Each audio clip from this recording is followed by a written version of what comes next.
right, phase 2 is about potentiating your postural rebound. So if you have things pulling you in either direction, we basically want to open up that space to allow you to access all ranges of motion. And then along with the postural chores and our exercises, your body will be able to find its natural equilibrium.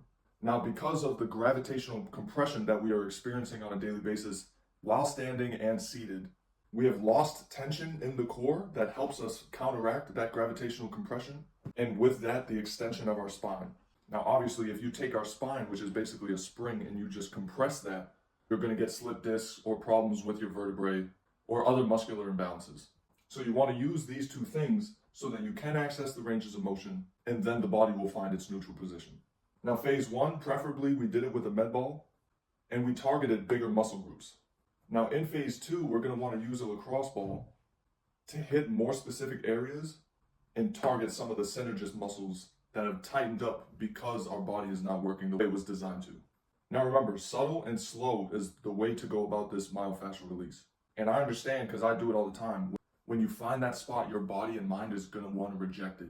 And so sometimes it's going to twitch just to get away from that spot, and it's going to do anything it can to escape that. And that's why we need to use our breath to calm down the nervous system and ease into that spot.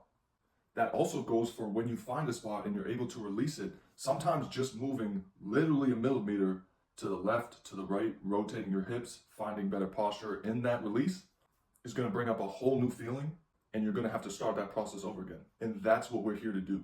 But you're not going to be able to do that if you're just trying to get out of that position as soon as possible, especially with the lacrosse ball, because that's going to provide a lot more specific feedback. And then if you're finding a spot and you want to do some active release technique, which is basically, if I'm releasing my quad while it's in the shortened position, sometimes lengthening that muscle might help with that release.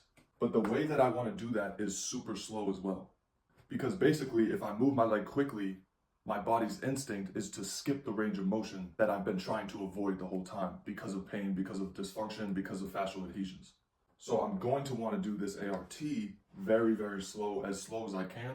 And guess what? It's going to hurt a lot more.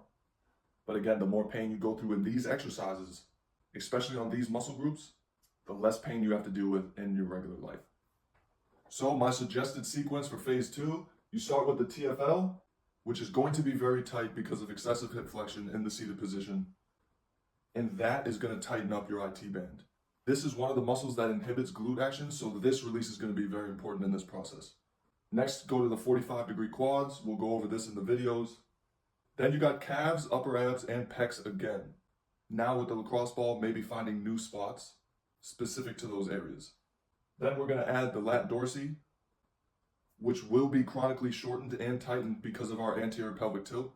And that's going to inhibit a lot of good shoulder function. And lastly, we have the upper traps.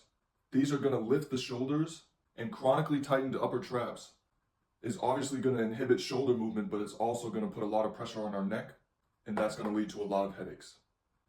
Now remember, more importantly than following these directions, especially in the instructional videos, is using your own intuition to see what feels good and what doesn't.